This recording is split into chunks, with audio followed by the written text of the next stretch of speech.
Hello guys, आप सभी का स्वागत है। ये एपिसोड होने वाला है बाकी का 13 हाँ। एपिसोड नंबर 13 के स्टार्टिंग में दिखाता है हानायामा बाकी के साथ बाकी के घर आ गया है। बाकी जमीन की ओर देखते हुए अपने ख्यालों में खोया हुआ है। हानायामा बाकी की ओर देखते हुए बाकी के कुछ कहने का इंतजार कर रहा है। काफी देर इंतजार करने के बाद हानायामा बाकी से पूछ लेता है, बाकी तुम्हारे हाथों में दांतों का निशान किसका है? बाकी हल्की मुस्कुराहट के साथ कहता है, मेरी मदर ने काटा है। अभी बहुत सारी ऐसी चीजें मेरी मदर के साथ हुई है जिसकी वजह से वो अंदर से स्ट्रगल कर रही है। और कहता है, एक पल में वो रो रही थी तो दूसरे पल में वो गुस्सा कर रही थी और अचानक से उन्होंने मुझे अपने बाहों में ले लिया। और फिर बाकी कहता है, मैं बहुत बड़ा बेवकूफ़ था। मुझे लगा कि वो मुझसे प्यार करती है लेकिन वो नहीं करती। और बाकी कहता है, मुझे मालूम है वो यूजीरो को ही सपोर्ट करेगी। और बाकी कहता है, मेरी मॉम सिर्फ यूजीरो से प्यार करती है। अब तो मुझे ऐसा लगता है मुझे पैदा ही नहीं होना चाहिए था। हानायामा बाकी से कह देता है कि तुम्हें मालूम नहीं बाकी, तुम कितने लकी हो, मुझे तुमसे जेलसी हो रही है। बाकी तुरंत ही हानायामा की कॉलर पकड़ लेता है और हानायामा से कहता है, तुम्हें क्या लगता है मैं लकी हूँ और तुम जेलस हो? हाँ। फिर हानायामा कहता है कि तुम्हारे पास मदर है लेकिन मेरे पास मदर नहीं है। और फिर हानायामा कहता है, वो सिर्फ 35 साल की थी लेकिन कैंसर की वजह से उनका बॉडी 90 साल का हो गया था। वो इतनी पतली हो गई थी कि उनका चेहरा का स्कल दिखने लग गया था। और हानायामा कहता है कि तुम लकी हो क्योंकि तुम्हारी मॉम जिंदा है। बाकी अगर तुमने मेरी मॉम को देखा होता तो तुम्हें भी वो 90 साल की लगती। बाकी तुम लकी हो क्योंकि तुम्हारी मदर जिंदा और हेल्दी है। बाकी मेरी मॉम तो सिर्फ मरने के लिए जी रही थी और कई तरीके से वो अंदर से मर भी चुकी थी। और हानायामा कहता है, जो चीज़ तुम्हारे पास नहीं है उन चीज़ों की वजह से तुम अपने दिल को टूटने मत दो और उन चीज़ों से नज़र मत फेरा करो जो चीज़ तुम्हारे पास इस पल पे है।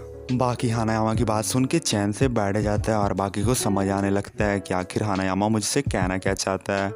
ये लोग बातचीत करते ही पूरा रात पार कर देता है और सुबह हो जाता है। हानायामा बाकी से कहता है कि तुम्हें जैसे भी करके जीतना है बाकी, और फाइटिंग वाले प्लेस पे जाने का टाइम हो गया है और मैं थोड़ी देर में तुम्हारे पास आऊँगा। बाकी हानायामा से हाथ मिलाता है और फाइटिंग वाले प्लेस की ओर निकल जाता है। बाकी साइड पे पहुंचकर वार्म अप करते ही रहता है। उतना में लुटिनेंट आ जाता है। लुटिनेंट अपने वॉच में टाइम देखता है तो 12:10 हो रहा रहता है। और दूसरी तरफ एयरपोर्ट का दिखाता है जहाँ यूरी चकाची अपना फ्लाइट पकड़ने वाला रहता है। उतने में ही एक आदमी आकर यूरी को इनविटेशन कार्ड देता है।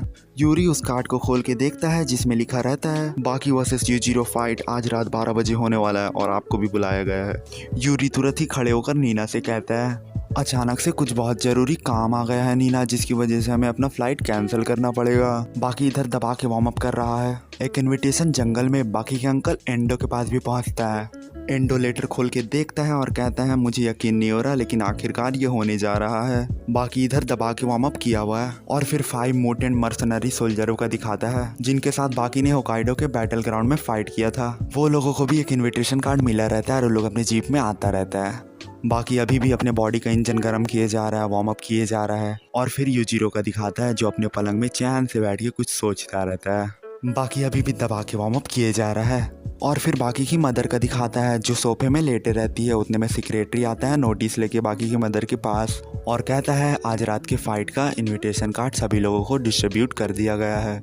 बाकी की मॉम अभी भी यूजीरो की बातों के बारे में सोच रही है जो यूजीरो ने होटल रूम में बाकी की मॉम से कहा था। बाकी की मॉम सेक्रेटरी से कहती है कि वो अब मुझसे प्यार नहीं करता और वो चाहता है कि मैं उसे अब से अजनबी समझूं। सेक्रेटरी कहता, मुझे दुख है मैडम। और कहती है, मुझे बहुत समय पहले ही समझ जाना चाहिए था, यूजीरो जैसा पर्सन किसी से प्यार नहीं कर सकता। मैं उस जैसे पर्सन के लिए काफी नहीं हूँ। और कहती है, कुछ ही घंटे बाद वो बाकी को मार के जमीन में गाड़ देगा। फिर बाकी के जाने के बाद मेरे पास कुछ भी नहीं बचेगा। मेरा मास्टरपीस अपने कब्र में चला जाएगा। और कहती है, मैं इस तरीके की वोमेन बन चुकी हूँ जो अपने ही इच्छाओं को पूरा करने में लगी रही, जिस कारण से मैंने अपने बेटे को प्यार तक नहीं किया। सेक्रेटरी जोर देते हुए कहता है कि मैडम मुझे विश्वास है बाकी बाबू जरूर जीतेंगे क्योंकि उसकी आंखों में ये मैच सिर्फ और सिर्फ आपके लिए है मैडम। बाकी की मॉम सेक्रेटरी की ये बात से बहुत ज्यादा गुस्सा हो जाती है। खिड़की का कर्टन नीचे पटकते हुए कहती है, तुम चुप हो जाओ, बाकी फाइट मेरे खातिर कर रहा है।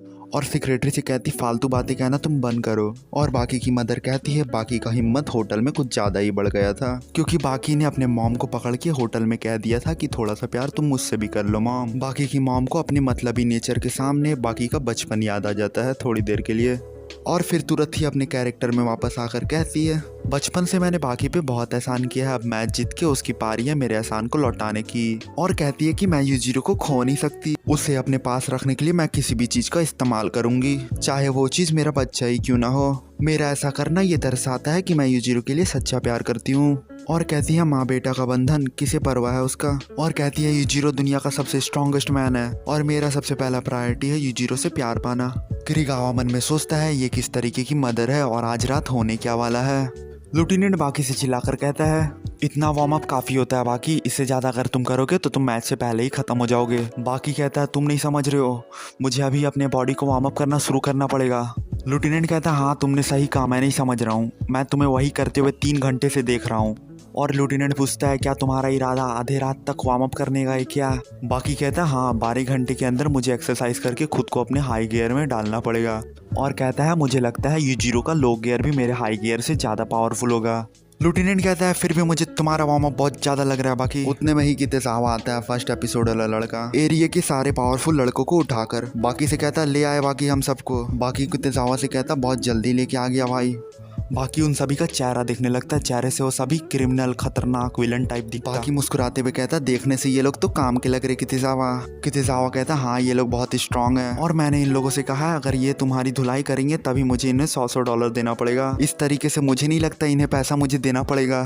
पीछे से एक लड़का आगे आकर कितेजावा के फेस पे एक जोर का पंच मारता और कहता तुम इसके कान में क्या बड़बड़ा रहे हो बे। और वो लड़का कहता है तुम्हें मालूम है कि नहीं बे, ऐसी हरकत अच्छी बात नहीं होती बे। कितेजावा कहता मैं सिर्फ बात कर रहा था भाई। वो लड़का कहता बातचीत छोड़ बताओ बे किसे हमें ठोकना है बे। कितेजावा मुस्कुराते हुए बाकी की ओर उंगली दिखाता। बाकी तुरंत ही खुद को इंट्रोड्यूस करता है कि मैं बाकी हूँ और आपसे मिलके मुझे बहुत खुशी हुई। सभी बाकी को घेर लेता है और बाकी से कहता है क्या सही में हम लोग इस बच्चे से लड़ रहे हैं। और एक लड़का पीछे से कहता है कि बाबू तुम हमसे पेचा लोगे। और एक दूसरा लड़का पीछे से कहता है क्या तुम्हारा मरने का ऐसा कुछ इच्छा उच्छा है क्या। बाकी 1 मिनट रुकने को कह के लुटिनेंट की जीप की ओर भागने लग जाता है। सभी सुपारी लेने वाले लड़के बाकी के पीछे दौड़ने लग जाते क्योंकि $100 का सवाल है। बाकी तुरंत ही जीप से हेलमेट पैड सेफ्टी गार्ड सब निकाल लेता। सुपारी लेने वाला लड़का कहता ये मत कहना बाबू कि तुम्हें हमसे लड़ने के लिए वो सब पहनने की जरूरत है। बाकी एकदम मिठास भोला बच्चा वाला आवाज में कहता परेशान मत होइए ये मेरे लिए नहीं है। वो लड़का लोग बहुत ज्यादा गुस्सा हो जाता क्योंकि लोग समझ जाता बाकी का इनडायरेक्ट बात कि ये सब मैंने तुम्हारे लिए निकाला है। उतने में ही हानायामा पीछे से आता और एक सुपारी वाले लड़के के सर को पकड़कर उठा देता और कहता ये सब लड़के तुम्हारे सुबह वाले वार्म अप के भी लायक नहीं है। सारे लड़के हानायामा को देख के बहुत बुरी तरीके से चौंक जाते हैं क्योंकि उन सभी लड़कों को मालूम है हानायामा जब किसी को मारना शुरू करता है तो उसे नॉर्मल चोटें नहीं पहुंचती। बाकी हानायामा से कहता है तुम कुछ ज्यादा ही जल्दी आ गए हानायामा। उतने में ही वहाँ यूरी भी पहुंच जाता। सुपारी बॉय चौंक जाता, उसे समझ नहीं आता ये हो क्या रहा है। जापान का सबसे बड़ा दंगा फसाद कराने वाला क्रिमिनल और बॉक्सिंग इंडस्ट्री का इंटरनेशनल वेल्टरवेट चैंपियन, आखिर ये बच्चा है कौन जो ये लोग इससे मिलने आया है। हानायामा बाकी से कहता है ये सारे लड़के तुम्हारे टाइम वेस्ट है बाकी, मुझे खुशी होगी अगर मैं तुम्हारे वार्म अप में मदद कर पाऊँ। बाकी कहता नहीं नहीं मैं तुमसे मदद नहीं ले सकता, इस तरह का मदद लेना तुमसे कुछ ज्यादा ही बड़ा मदद लेना जैसा हो जाएगा। यूरी तुरंत ही आगे बढ़कर कहता है कि इसके बजाय तुम मुझसे स्टार्ट करो बाकी। हानायामा यूरी से कहता है मैं बाकी को उसी तरीके का मैच अभी दे सकता हूँ जिस तरीके का बाकी रात में फेस करने वाला है। और कहता है ऐसा भी नहीं है, मुझे विश्वास नहीं है तुम्हारे स्किल पे यूरी, लेकिन यहाँ पर ही बॉक्सिंग नहीं होने वाला है। और हानायामा कहता है वैसे भी तुम्हारे हाथों का क्या।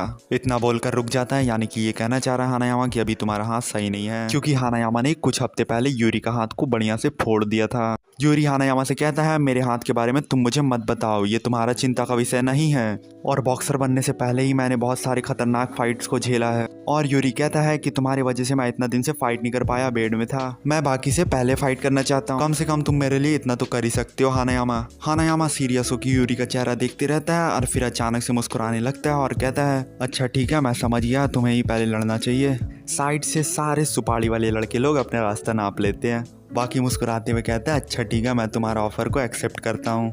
बाकी जैसे यूरी से फाइट करना शुरू करता है वैसे ही होकाइडो वाला मिलिटेंट सोल्जर ग्रुप बाकी के फाइट को देखने के लिए वहां पहुंच जाता है और कहता है ये लोग बहुत ज्यादा ही चालाक है जो उन्होंने फाइट करने के लिए इस जमीन को चुना है। इस इलाके का जमीन पुलिस की अथॉरिटी में नहीं आता, पुलिस लोगों को मालूम चलने पर भी इस फाइट को वो लोग रोक नहीं सकेंगे। और एक सोल्जर कहता है कि मैं आशा कर रहा हूँ नोमुरा लेट नहीं करे, क्योंकि गाया कभी लेट नहीं करता। और फिर दिखाता है कि नोमुरा अपने चारों साथियों से कहता रहता है कि एक बहुत अर्जेंट मिशन आ गया है जिसके लिए मुझे जाना पड़ेगा। उसका साथी लोग कहता है अकेले क्यों जाना है बॉस, हम लोग भी साथ चलते आपके। तो नोमुरा कहता है ये मिशन मेरा नहीं है, गाया का है और गाया चाहता है अकेले जाना। नमूरा कहता है कि ये एक ऐसा मिशन है जो इस पल में सिर्फ गाया ही कर सकता है और फिर दिखाता है यूजिरो का। असल में यूजिरो ही गाया के पास अपना हेलीकॉप्टर भेज के गाया को अपने बिल्डिंग के टेरेस पे बुलाता रहता है। गाया जैसे छत में लैंड करता है तो देखता है यूजिरो पहले से उसका इंतजार कर रहा है और फिर गाया तुरंत ही अपने बॉडी की एड्रेनलिन को बढ़ा के अपने बॉडी की एबिलिटी सबको बढ़ा लेता है। यूजिरो गाया को देख के पूरा खुश, क्योंकि गाया वही आदमी है जो सभी लोग सोचते हैं कि यूजिरो के टक्कर का है। गाया यूजिरो से कहता है कि तुम कोई किंग विंग नहीं हो, तुम एक बच्चे की तरह हो जिसका दिमाग खराब है। और गाया कहता है कि मैं तुमसे काफ़ी लंबे समय से फाइट करना चाह रहा था ताकि मैं तुम्हारे बिगड़ल आदतों को सुधारने के लिए कुछ लेसन तुम्हें दे सकूं। यूजिरो गाया से कहता, मैंने सुना तुम बाकी से हार गए हो। और फिर यूजिरो कहता है कि तुम एक ऐसे कीड़े हो जो एक लड़खड़ाता बच्चा को नहीं संभाल सका। गाया कहता है ऐसा कुछ नहीं है और बाकी एक हायर क्लास का फाइटर है और मैं उसकी रिस्पेक्ट करता हूँ। और गाया कहता है अगर तुम मुझसे फाइट करने के बाद सरवाइव करते हो, जो कि तुम नहीं करने वाले हो, आज रात के तुम्हारे बाकी के साथ मैच में बाकी तुम्हें लिपटा ही देगा। और गाया कहता है मुझे नफरत है तुम जैसे एमेचर से जो दुनिया का सबसे स्ट्रॉन्गेस्ट होने का दावा करता है। और गाया कहता है कि चलो शुरू करें, जिसके लिए तुमने मुझे यहाँ पर ही बुलाया है। अब मैं तुम्हें अपने एड्रेनलिन का पोटेंशियल दिखाने वाला हूँ। उतने में ही यूजिरो गाया को कुछ ऐसा मारने लगता है कि गाया बहुत जोर जोर से चिल्लाने लग जाता है। और फिर सीन चेंज होता है और दिखाता है यूरी और बाकी का फाइट। यूरी बाकी पे बहुत सारा पंच चलाता है लेकिन यूरी का एक भी पंच बाकी को टच नहीं होता। बाकी यूरी के सारे पंच को आराम से डॉज कर लेता। कितेगावा देख के कहता है कि जिस पंच को मैं देख नहीं पा रहा हूँ उस पंच को बाकी डॉज कैसे कर ले रहा है। यूरी भी परेशान हो जाता, आखिर मैं बाकी को हिट क्यों नहीं कर पा रहा हूँ। यूरी फिर एक पंच मारने का दिखावा करता है और बाकी के घुटने के पीछे का एरिया में मार के बाकी को डिसबैलेंस कर देता है। लूटिनेंट देख के चौंक रहा है क्योंकि यूरी जैसा इंटरनेशनल बॉक्सर लात चला रहा है। बाकी के बैलेंस खोने के बाद यूरी बाकी के फेस पे बहुत जोर का पंच चला देता है लेकिन बाकी का रिफ्लेक्सेस इतना ज्यादा बढ़ चुका है कि यूरी का पंच आराम से देखता है और अपने गर्दन को मूव करके बच जाता है पंच से। हानायामा बाकी को बहुत गौर से देखने लग जाता है क्योंकि उसने अभी तुरंत देखा है बाकी ने यूरी के पंच से अपने गर्दन के मूवमेंट करके डॉज किया है। यूरी के अटैक से बचने के बाद बाकी पीछे मुड़ के यूरी से कहता है कि मुझे तुम्हारा सारा पंच क्लियर दिख रहा है, मुझे ऐसा लग रहा है तुम्हारा पंच स्लो हुआ है। लूटिनेंट चौंक रहा है, क्या बोल रहा है आखिर बाकी। कितेगावा पूछता है आखिर क्या हुआ, यूरी का वो पंच से बाकी उड़ान पे क्यों नहीं गया। क्योंकि जॉ पे पंच लगने के बाद इंसान सीधा KO नॉकआउट हो जाता है। हानायामा कहता है वो पंच बाकी को लगा ही नहीं। लूटिनेंट बताता है जिस पल बाकी को उसका पंच टच किया था उसी पल बाकी ने अपना गर्दन को मोड़ लिया था। उस पल में बाकी का गर्दन यूरी का पंच से ज्यादा फास्ट था। ये बात सुनने के बाद यूरी कुछ ज्यादा ही एग्रेसिव हो जाता है और दौड़ते हुए बाकी को पंच करने जाता है लेकिन बाकी तुरंत ही उसके आगे से हट के उसके पीछे आ जाता है और पीछे से यूरी को पकड़ के एक सुप्लेक्स दे देता है। सुप्लेक्स देते हुए बाकी कहता है माफ करना और यूरी सीधा जाता है और फिंच से टकराता है। यूरी का हालत बहुत बुरा हो जाता है लेकिन बाकी को देखने से लगता ही नहीं उसने अभी वार्म अप किया है। कितेगावा वहां रुक के मैच का मजा ले रहा है। हानायामा कहता है लगता है मेरी पारी आ गई, चश्मा कोड उतार के राइट हैंड को देने लगता है। हानायामा लड़ने से पहले बाकी से कहता है कि मैं तुम्हें यूजिरो जितना खतरनाक चैलेंज तो नहीं दे सकता लेकिन मैं तुम्हें एक रियल फाइट जरूर दे सकता हूँ। हानायामा दौड़ते हुए एक पावरफुल पंच मारता है लेकिन बाकी डॉज कर लेता है और फिर बाकी कहता है माफ करना मैंने डॉज कर लिया, एक बार फिर तुम मारो, इस बार मैं डॉज नहीं करूंगा। लूटिनेंट चौंका हुआ है, बाकी क्या सीधा अटैक खाने का इरादा कर रहा है। फिर हानायामा अपना भयानक वाला पंच मारता है लेकिन बाकी इस बार डॉज नहीं करता। बाकी जमीन में लगड़ाते हुए फिंच से जाके टकराता। बाकी फिंच में अटक जाता है और हानायामा अपना पावरफुल पंच एक के बाद एक मारते जाता है। बाकी सारे पंच को चाह के सह रहा है। कितेगावा राइट हैंड से कहता है कि हानायामा को रोक लो वरना बाकी मर जाएगा। राइट हैंड कहता है कितेगावा से तुम सही से देखो, बाकी मुस्कुरा रहा है। हानायामा के काफी पंच बाकी खाने के बाद एक अपना पंच भी हानायामा को खिला देता है। एक ही पंच में हानायामा भी बहुत ज्यादा पीछे फेंका जाता है और बाकी हानायामा से पूछता है सब कुछ सही है ना भाई। हानायामा का मुंह से पता चलता है कि उसे बहुत ज्यादा दर्द हो रहा है। यूरी मुस्कुराते हुए हानायामा से कहता है लगता है बाकी हम लोग के पावर रेंज से काफी ज्यादा आगे निकल चुका है। यूरी अपने शर्ट को उतार के मोड़ के बढ़िया से साइड में रख देता है, फाइटिंग के लिए रेडी हो जाता है और कहता है चलो साथ में पार्टी को वार्म अप कराने में मदद करते हैं। और फिर सीन चेंज होता है और दिखाता है एक हेलीकॉप्टर बाकी की मदर का विले में लैंड किया हुआ है। वो हेलीकॉप्टर लूटिनेंट के सीनियर का रहता है। सीनियर अपने हेलीकॉप्टर में उन्हें ट्रैवल करने का मौका देता है, इसलिए बाकी की मदर का सेक्रेटरी उन्हें थैंक्स कहता रहता है सीनियर को। बाकी की मदर को अभी से बहुत ज्यादा खराब लग रहा है क्योंकि बाकी के जीतने पे फैमिली का फैमिली बना रहना डिपेंड कर रहा है। बाकी हारेगा तो मतलब बाकी मरेगा और यूजिरो इम्मी को छोड़ देगा। बहुत ज्यादा रात हो चुका है, अभी भी लोग फाइटिंग किए जा रहा है। हानायामा और यूरी का इंजन गर्म होकर ठंडा भी हो गया, बाकी का इंजन अभी भी गर्म है। यूरी हानायामा बहुत बुरी तरीके से हाँप रहा है। कितिगावा कहता है कितना देर हो गया ये लोग को फाइटिंग शुरू किए हुए। इन लोग का फाइट देखने से मुझे ऐसा लग रहा है कि बाकी हानायामा और यूरी के साथ खेल रहा है, कितिगावा कह रहा है। और फिर कितिगावा मुंह लटका के कहता है कि मुझे दादागिरी करने वाला बुरा व्यक्ति बनना छोड़ देना चाहिए।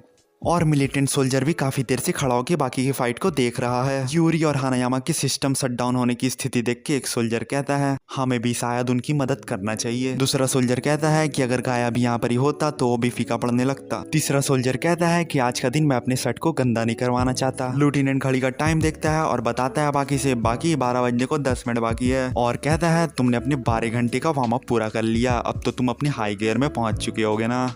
कितिगावा कहता है मैंने अपनी जिंदगी में कभी भी ऐसा कुछ नहीं देखा। और फिर बाकी जैसे ही अपनी गंजी को उतारता है तो उन्हें एक मोटा सा लोहे का बेल्ट दिखता है, जिसे सभी देख के चौंक जाते हैं। तो लेफ्टिनेंट बताता है ये तो पानी के अंदर जाने के लिए 20 किलो वाला डाइविंग बेल्ट है।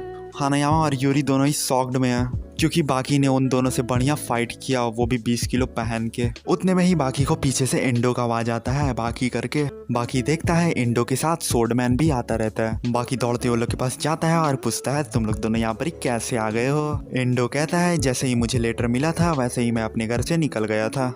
आज का फाइट तुम्हारे लिए खतरनाक होने वाला है, लेकिन तुम्हें मरना नहीं है। बाकी सोर्डमैन कहता है जब से तुमने मुझे इस फाइट के बारे में बताया तब से मैं इस फाइट का इंतजार कर रहा था। एक मिलिटेंट सोल्जर बाकी के पीछे आकर कहता है हम तो यहाँ काफी देर से और तुमने हमारा वेलकम तक नहीं किया। बाकी फिर बाकी कहता है सानादा कुरेशी चीबा तुम लोग का यहाँ कैसे आना हुआ।